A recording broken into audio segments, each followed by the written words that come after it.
बिहार में 12वीं की परीक्षा के खराब नतीजों को लेकर बवाल जारी है। इस बार 64% बच्चे फेल हो गए हैं। नीतीश सरकार कह रही है कि कड़ाई से परीक्षा हुई, यानी कि पहले की तरह परीक्षा में चोरी की छूट नहीं दी गई, इसीलिए खराब रिजल्ट निकला है। लेकिन जो खबरें सामने आ रही हैं वो रिजल्ट पर गंभीर सवाल खड़े कर रही हैं। आपको हम मिलवाते हैं 12वीं में आर्ट्स के टॉपर गणेश कुमार से। आप सुनिए और तय कीजिए कि क्या इनकी जानकारी टॉपर बनने लायक है। बिहार बोर्ड में पिछले साल टॉपर घोटाला हुआ था और इस बार भी कुछ हालात वैसे ही हैं। आर्ट्स के टॉपर पर इस वक्त कुछ सवालिया निशान खड़े हो चुके हैं। हमारे साथ बिहार बोर्ड में 12वीं के आर्ट्स टॉपर गणेश कुमार खुद मौजूद है। एबीपी न्यूज़ आज उनसे सारी बातें करेगा और ये जानने की कोशिश करेगा कि जो सवाल उनके ऊपर खड़े हो रहे हैं उनमें कितनी सच्चाई है। गणेश, आपके ऊपर काफ़ी सवाल लग रहे हैं कि आप झारखंड गिरिडीह से हैं, लेकिन 250 किलोमीटर दूर यहाँ बिहार में एक रिमोट एरिया में आकर आप अपनी 12वीं का एग्ज़ाम दे रहे हैं। क्या लगता है, क्या कारण है इसके पीछे?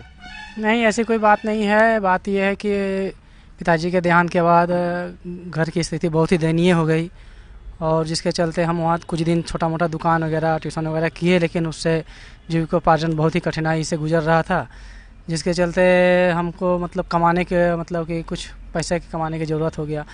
तो सोचे किधर जाए नहीं जाए, तो उसी के चलते गरीबी हालत से जूझते हुए हम घर छोड़कर निकल पड़े। उस समय दिमागी हालत इतनी ही ख़राब था, कुछ समझ में नहीं आ रहा था क्या करें नहीं करें, किधर जाएं, पूंजी का भाव। तो इस तरह से जब हम कभी गाड़ी में चढ़ कहीं जा रहे थे तो उस समय कोई आदमी मिला, तो वही बोला कि ज़्यादा दूर इधर उधर जाने से कोई फ़ायदा नहीं होता है, तो हम लोग इधर ही रहते हैं, इधर भी अच्छा से तुम कमा सकते हो, कुछ भी अपना घर संसार चलेगा। तो इस तरह से भटकते हुए हम इस क्षेत्र में आए हैं, यहाँ समस्तीपुर में आए हुए हैं। और तो आप घर से कमाने के लिए निकले थे और फिर आप समस्तीपुर आए? जी हाँ, कमाने के उद्देश्य से ही निकले थे और कमाने के उद्देश्य से निकले और कुछ काम करने का चालू किया। लेकिन इस बीच में पढ़ाई का भी एक जुनून था और पढ़ाई का एक था क्या कि कुछ सरकारी नौकरी अगर थोड़ा मिल जाए छोटा मोटा, जिसके चलते मैट्रिक इंटर इस सब की आवश्यकता पड़ती है, तो हम कुछ काम के साथ साथ समय निकाल करके कुछ पढ़ाई वगैरह भी करते थे। क्या काम करते थे आप? काम कुछ विशेष नहीं कर पाते थे, चूँकि पूंजी का अभाव था, कुछ जानकारी नहीं था इस तरह से क्या करें, तो कुछ पेपर वगैरह ले करके स्टेशन हो गया, बाज़ार हो गया, इस सब में घूम के बेच लेते थे। कितने साल से समस्तीपुर में? समस्तीपुर में मोटा मोटी 2012 के लगभग 12.5 है ना के लगभग हम निकल के इधर आए थे। हाई स्कूल आपने किस सन में किया? हाई स्कूल 2015 में इंटर पास मैट्रिक पास किए हैं। कहाँ से? वही संजय गांधी हाई स्कूल लक्ष्मीनिया, समस्तीपुर में ही है, समस्तीपुर डिस्ट्रिक्ट में।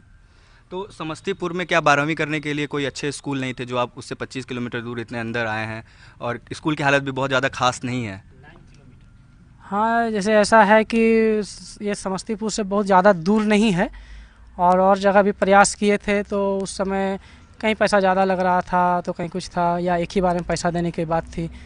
तो चूँकि बहुत ही स्थिति दयनीय थी, जिसके चलते यहाँ का एड्रेस पता जब मालूम हुआ कहीं विज्ञापन माध्यम से, तो हम आए सर, एक सर ऐसी स्थिति है, थोड़ा मुझ पर रहम किया जाए और हम कम से कम हमसे फीस लेकर के और हम तोड़ के धीरे धीरे दे देंगे। वो बेचारा एक्सेप्ट किए और उनका दया के चलते ही हम फिर यहाँ एडमिशन लेके। पर आपने जो यहाँ पे फॉर्म भरा है उसमें आपने स्थानीय पता नहीं लिखा है। आप 2012 से यहाँ पे रह रहे हैं, तो आपके पास कोई तो पता होता, आपने पता नहीं लिखा है यहाँ पे, और ना ही एडमिशन की डेट है। जैसे जहाँ तक 2012 के सवाल है, तो ख़ास तौर पर एक जगह कहीं हमारा निश्चित था नहीं कि हम क्या कर रहे हैं क्या करेंगे। 2012 में जब आए तो कहीं दूर में थे, शिवाजी नगर साइड में। फिर वहाँ से आने के बाद जब इधर आए तो यहाँ भी कोई मेरा निश्चित स्थान नहीं था। वहाँ वर्तमान पता में कहीं अगर एड्रेस भरना पड़ता है, कहाँ हम रहते नहीं रहते हैं, तो जब कोई वर्तमान पता हमको समझ में नहीं आ रहा था, कभी यहाँ कभी वहाँ इस तरह भटक जाते थे, तो इसलिए वर्तमान पता वो खाली रखे थे कि अच्छा ठीक है, वैसा होगा तो बाद में भर दिया जाएगा। और एडमिशन डेट? एडमिशन 2015 में लिए हैं। फॉर्म पे डेट नहीं है? वो मिस्टेक हो गया होगा, हो सकता है, या भरने के लिए सोचे होंगे, हो सकता है छूट गया हो। एक सवाल ये भी उठ रहा है कि आपने जो सब्जेक्ट्स चूज़ किए थे उसमें होम साइंस और म्यूज़िक जैसे सब्जेक्ट थे जो अमूमन लड़कियों का फेवरेट सब्जेक्ट होता है, तो होम साइंस चुनने के पीछे क्या कारण था? नहीं, जहाँ तक है होम साइंस गृह विज्ञान ये लड़की लोगों का है, उसमें खाना पीना पकावन से संबंधित होता है। लेकिन जहाँ तक हम समझते हैं म्यूजिक तो एक आम इंसान भी, एक पुरुष वर्ग के भी लोग बहुत अच्छे अच्छे सिंगर होते हैं, इसलिए ऐसा नहीं है कि म्यूजिक सिर्फ लड़की ही गाएगी। म्यूजिक आपने शौक के लिए लिया या कम मेहनत में ज़्यादा नंबर लाने के लिए? म्यूजिक जहाँ तक है शुरू से थोड़ा बहुत तो गा ही लेते थे, जैसे आम आदमी गा लेता है, और उसमें दोनों ही बातें रही कि कम मेहनत करके भी उसमें हम कुछ पास कर जाएंगे, ऐसा भी मन में था।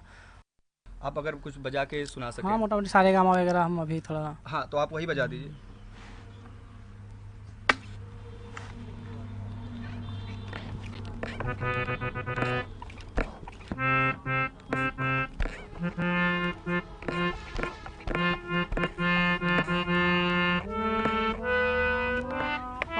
धा नी सा, सा रे गा मा पा धा नी सा रे मा गा पा नी सा रे गा मा। आपका हाथ सही से चल नहीं रहा है, क्या कारण है? देखिए, ऐसा है कि सुबह से ही बहुत सारे टीवी वाले लोग भी आकर के एक पर एक मतलब कभी किसी के सामने में हम आए नहीं इस तरह से, और पहला बार आने के बाद में बहुत सारा मतलब एक अंदर से थोड़ा सा ठीक नहीं लगता है इसके चलते। आपका जो स्वर है वो भी बहुत अच्छे से लग नहीं रहा है। हाँ, ऐसा है कि गाना तो दूर की बात है, आप जो ये सारे गामा पा है वो भी आप सही से नहीं कर पा रहे हैं। सही से नहीं, इसलिए कि जैसे बहुत सारा गर्मी भी है और मुंह भी सूख जाता है गर्मी के कारण, ये सबसे भी इफेक्ट पड़ता है। एक बार आप और कोशिश करिए।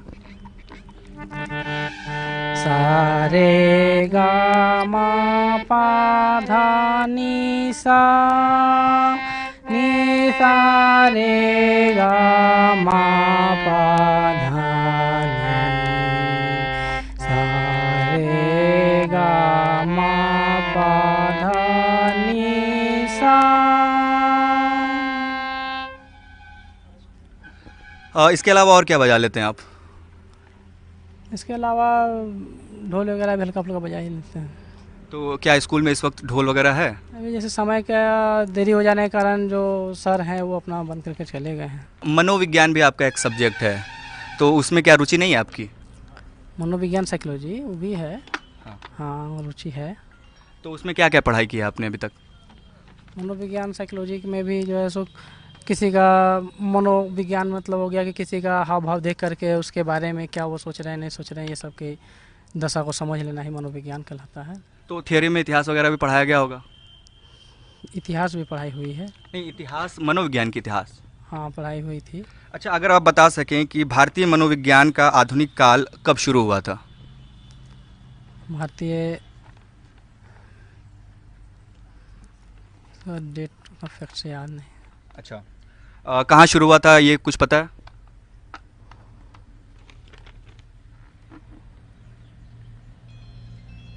नहीं बता। अच्छा, मनोविज्ञान में, भारतीय मनोविज्ञान में चेतना होती है, उस चेतना के 4 स्तर होते हैं। कुछ पता है आपको क्या 4 स्तर होते हैं? नहीं, असल में जो सो उस समय जो भी क्वेश्चन वगैरह आते हैं क्वेश्चन बैंक में, तो पिछले 2009 से 2016 तक का स्टडी करके गए हुए थे, तो उससे भी रिलेटेड 1 नंबर वाला और 2 नंबर 5 नंबर सब क्वेश्चन आ गए। नहीं, पर ये सारे जो क्वेश्चन मैं पूछ रहा हूँ ये तो बहुत ही मतलब मूल सवाल हैं, ये तो मतलब हर परीक्षा में आने चाहिए और ये बेसिक चीज़ें ये पढ़ाई जानी चाहिए। तो ये आपको पंचकोश नाम की एक चीज़ होती है, 5 कोश होते हैं भारतीय मनोविज्ञान में, पता है आपको? तो बताया ना आपको, जैसे 2009 से 16 के बीच में जो भी क्वेश्चन आए हुए थे, तो उसमें जो क्वेश्चन आया था उस सब का हम विशेष रूप से स्टडी करके अच्छा, गए आपने थे। पिछले 4 साल का ही पढ़ा था, उससे पहले का नहीं? 9 से 16 तक का 7 साल का। और ये सारी चीज़ें स्कूलों में तो पढ़ाई गई होंगी आपके? आए गए होंगे, लेकिन क्लास सही से नहीं कर पाते थे, कारण थोड़ा सा हल्का ज़्यादा दूर तो नहीं था, लेकिन बस से आते थे और उसके बाद पुनः फिर जाना पड़ता था, गरीबी हालत था, जिसके चलते जो है सो फिर वहाँ जाकर कुछ काम के समय का अभाव के चलते हम क्लास भी सही से नहीं कर पाते थे, लेकिन रेगुलर थे, आते जाते रहते थे। अच्छा, मनोवैज्ञानिक और मनोचिकित्सक में अंतर पता है आपको? मनोवैज्ञानिक जो मनोवैज्ञानिक कहने का मतलब हो गया कि जो विज्ञान के क्षेत्र में या किसी का देख करके मनोविज्ञान बता दे, वो मनोवैज्ञानिक हो गया। मनोचिकित्सक हो गया जो कोई अपना दिमाग भूल गया है, नहीं समझ पा रहा है, तो एक पेंडुलम के सहारे उसको एकाग्रचित्र करके और उसका जानकारी करना ही वो मनोचिकित्सक हो गया। मनोचिकित्सक को इंग्लिश में क्या कहते हैं? Psychological doctor. साइकियाट्रिस्ट कहते हैं, उसकी स्पेलिंग पता है आपको? साइकेस्टिक का साइकियाट्रिस्ट। साइकेट्रिस्ट का स्पेलिंग PSYCHETRATICS। अच्छा, आपने बताया संगीत आपकी रुचि भी रही है, आपका सब्जेक्ट भी रहा है। बहुत ही मूल सवाल आपसे पूछ रहा हूँ, संगीत किन दो शब्दों से मिलकर बना है? सुर और ताल से मिलकर बना है। नहीं, संगीत जो शब्द है उसका शाब्दिक संधि विच्छेद क्या होगा? हिंदी में क्या आपने पढ़ा 2 साल 11वीं और 12वीं में? आपके कोई लेखक पसंद रहे हों या कोई कविता लिखने वाले? हिंदी में कबीरदास हैं, तुलसीदास जी हैं, बहुत सारे कवि हैं। कहानियाँ लिखने वाले? कहानियाँ गद्य पद्य में जो है सो फणीश्वर नाथ रेणु, ये सब है। फणीश्वर नाथ रेणु, रामधारी सिंह दिनकर, ये सभी कहानी लिखी। अगर कोई कविता सुना सकें 2 या 4 लाइन की? बता सकते हैं। कल करे सो आज करे सो अब, पर में प्रलय होएगा बहुरी करेगा कब। ये कविता है। किसने लिखा है? ये कबीरदास जी। हाँ, कबीरदास जी। कबीरदास जी का जन्म कब हुआ ये तो आप शायद बता ही दें, क्योंकि आपका इतिहास काफ़ी अच्छा है। इतिहास अच्छा है, लेकिन जैसे कबीरदास जी एक उनको गिरा हुआ, जैसे वो जो जन्म लिए थे तो वो उनका कोई निश्चित पता नहीं था कि कब वो जन्म लिए हैं नहीं लिए, लेकिन एक नीरू नाम की महिला जो है सो उसको पाया था और पाई थी, तो वो जो है सो न हिंदू थे न मुस्लिम थे, उनका पालन पोषण किसी अन्य ने किया था, मुस्लिम लोग, तो इसलिए उसका नाम कबीर पड़ा था। अच्छा, मैं संगीत पे वापस जाना चाहूँगा। बहुत ही एक आसान सा सवाल है आपके लिए कि स्वर जो होते हैं ये कितने होते हैं? 7 होते हैं। 7 होते हैं। शुद्ध स्वर किन्हें कहा जाता है? शुद्ध स्वर सारे गामा, इसी से सब बना हुआ है। कितने? सारे गामा सिर्फ? सारे गामा पाधा निसा। अच्छा, राग क्या होता है? क्योंकि ये राग भी संगीत का ही बहुत अहम हिस्सा है, तो क्या होता है ये? राग सुर मिला करके जब आदमी लय में गाता है वो राग कहलाता है। अच्छा, एक राग में मैक्सिमम और मिनिमम, मतलब कम से कम और ज़्यादा से ज़्यादा कितने स्वर हो सकते हैं? 2 स्वर हो सकते हैं। 2 स्वर। और ज़्यादा से ज़्यादा?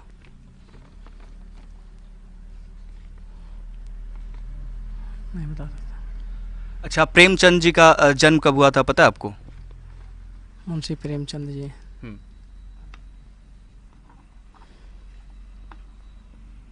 नहीं पता? अच्छा, उसके फणीश्वर नाथ रेणु का जन्म कब हुआ था? जन्म काल उसमें नहीं आता था, उसमें इसलिए नहीं याद किए। नहीं, पर 11वीं 12वीं में इतिहास, वो जब उनका कोई कविता होता है, जब उनके बारे में होता है तो उनका एक संक्षेप में इतिहास होता है कि कब उनका जन्म हुआ, कब उनकी मृत्यु हुई, उनकी रचनाएं क्या हैं। होता है, तो जो बराबर आ रहा था उसका जो इम्पोर्टेंट था वो लोग उस समय पढ़े ही थे, पढ़ करके जो आया था लिखे थे। अच्छा, अब मैं थोड़ा अंग्रेज़ी आपने कितने नंबर लाए अंग्रेज़ी में? अंग्रेजी 50 नंबर का था मेरा। 50 नंबर रिटन का था? हाँ, 50 नंबर कितना का। पाया उसमें? 50 में 33 लाया। 33 पाया, अच्छे नंबर है वैसे। 33। आपसे मैं 5-6 शब्दों के स्पेलिंग पूछूंगा। एकोमोडेट का मतलब पता है आपको? एक्मोडेट। हाँ, एक्मोडेट का माने नहीं बुझा सकते, लेकिन स्पेलिंग बोल बताइए। ACMO एक्मोडेट DATE। अच्छा, रुमाल को क्या कहते हैं अंग्रेजी में? हैंडकरचीफ। स्पेलिंग? HANDERCHIEF। बिहार के टॉपर से हमने पूछे 40 सवाल। अब बाकी सवालों के जवाब उनकी ओर से क्या दिए गए वो भी सुनिए। कब्रिस्तान को क्या बोलते हैं?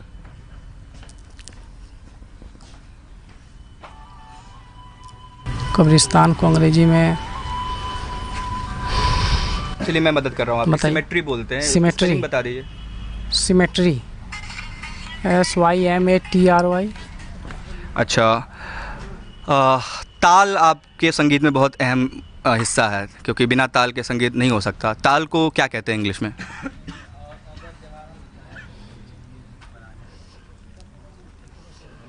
रिदम कहते हैं, आप अगर उसकी स्पेलिंग बता सकें। Rhythm RYDAM। चलिए, इंग्लिश का एक बहुत ही कॉमन वर्ड है, उच्चारण होता है, ठीक है? आपकी कोई भी चीज़ बोलते हैं तो वो उच्चारण करते हैं, चाहे वो आप संगीत में कर रहे हो या नॉर्मल ज़िंदगी में बोलने में कर रहा हूँ। उच्चारण को इंग्लिश में क्या कहते हैं? प्रोनाउंसेंस। स्पेलिंग? PRONOUNACE। चलिए, विश्वास, अगर मैं आप पे विश्वास करता हूँ, विश्वास को क्या बोलते हैं इंग्लिश में? कॉन्फिडेंस। अच्छा, वैसे बिलीव होता है, स्पेलिंग बता दीजिए। BELIEVE। अच्छा, आम सहमति का मतलब पता है? आम सहमति, अगर मैं आपसे सहमत हूँ या 5 लोग सहमत हैं, उसको इंग्लिश में क्या कहेंगे?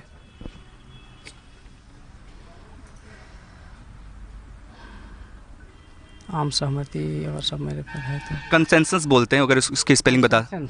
Consensus. CONCE। CENSSION।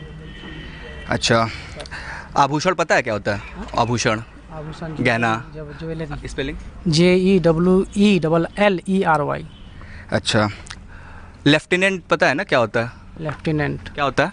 Lieutenant general, ये सेना में होता है। सेना में होते हैं। स्पेलिंग बता दीजिए।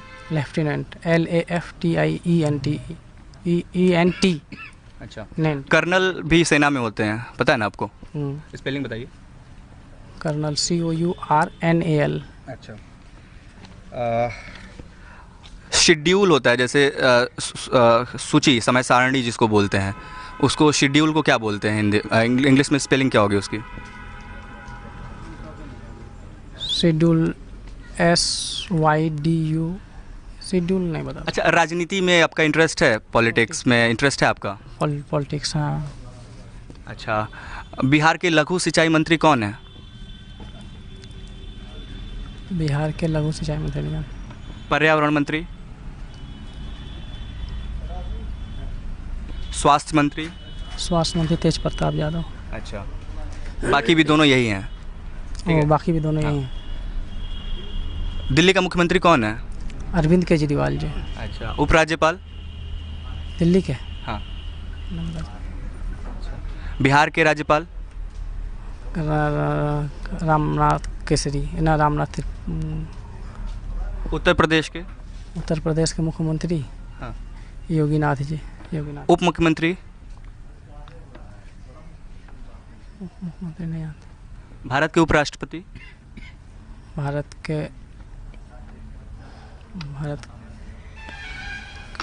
राष्ट्रपति प्रणब मुखर्जी हैं। उपराष्ट्रपति हम इस क्वेश्चन आंसर को यहीं पर रोक रहे हैं, क्योंकि जो जवाब मुझे मिल रहे हैं और एबीपी न्यूज़ की नज़र में जो ये नतीजे हैं, गणेश का जो हमारे सामने हमने जो सवाल पूछे उस पर गणेश के जो उत्तर रहे हैं वो काफ़ी ज़्यादा निराशाजनक रहे हैं, क्योंकि संगीत, हिंदी, इंग्लिश ये इनके सब्जेक्ट रहे हैं 12वीं में, जिनमें इन्होंने काफ़ी ज़्यादा अच्छे नंबर लाए थे। लेकिन फ़िलहाल वो देखने को नहीं मिल रहा है कि आखिर उन्हें इतने नंबर कैसे मिले।